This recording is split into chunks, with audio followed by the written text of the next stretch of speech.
I'm Ichiro Lambe. I run a Boston area studio called Dejobaan Games. If you guys are familiar with us, great. If not, we're best known for our base jumping title, Reckless Disregard for Gravity. We are part of the Boston area community. And what I would like to talk about today is essentially community. I'm going to give you guys an overview of what all these other lovely men and women are talking about. When I talk about community, I'm talking about this. In the game development community is a bunch of people who make games or want to make games, and they get together to develop games. And this is really, really wonderful for, I think, maybe 3 reasons. The first is that we cross-pollinate ideas really well. So if you are having problems with a game mechanic, or if you are having problems because, oh, I don't know, Steam is not accepting you, or your iOS app is broken, you talk to another indie game developer. I talk to Seth and say, hey, how do I make this work? We are also a wonderful network of people. Indie game developers especially are very, very inclusive. So if you create games or if you want to create games, hello, sir, you may already be part of this community. Everybody you see in this front row here will accept you as part of that community. And this is wonderful because if you know one person, before too long you'll know 2 people, and you'll know 5 people. You'll know Michael over there and Elliot over there, and they'll get you into these wonderful things. And soon you get something as amazing as the Indie Mega Booth, which happens every year at PAX East, and on the other half of the year at PAX Prime.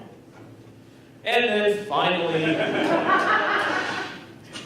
how many people here have ever developed a game or tried to develop a game? All right, so a good number. You know that there are actually a lot of tiers involved in this.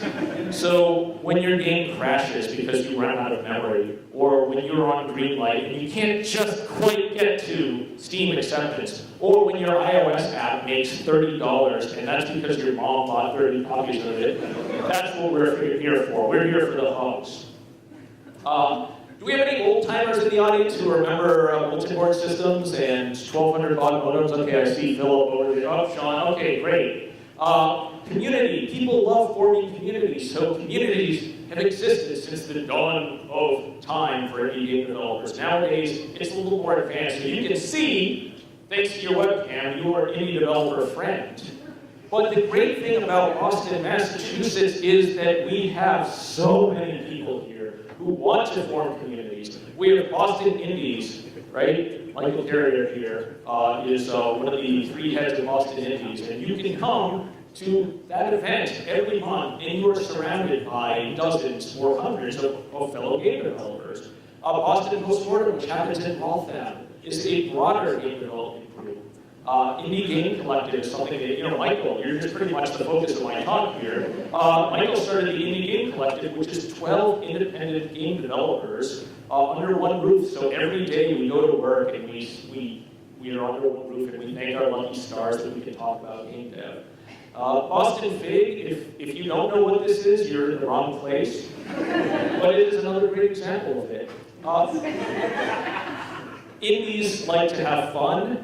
And they come from all over the world. Here's Alex Bruce from Australia. I think he's our farthest away dev. And I don't know what Caroline's doing here, but I always imagine this to be the Boston Fig headquarters for any interest in Japanese. Community is important to me because it turns things like this. This is an empty, if pristine, PAX East booth, and it becomes this. And it's because of people like Kelly Wall who've created a community out of the Indie Mega Booth. We're also very inclusive in that if you have an indie developer friend and you want to go to a bar, or you want to go to have coffee, you can go and you can walk down the street, and if you are at a convention like PAX or Game Developers Conference or what have you, you will invariably find a 3rd indie game developer, or a 4th, or a 5th. And eventually you get this indie Katamari, and you walk down the street, yes, you work, Katamari Machi fan over there, you walk down the street with 3 dozen developers, and you create this wonderful thing out of nothing, where everybody is talking about games and games development. And if you have any interest in game development, you are included in this. So remember the most important thing. Game developers are wonderful. You are never alone.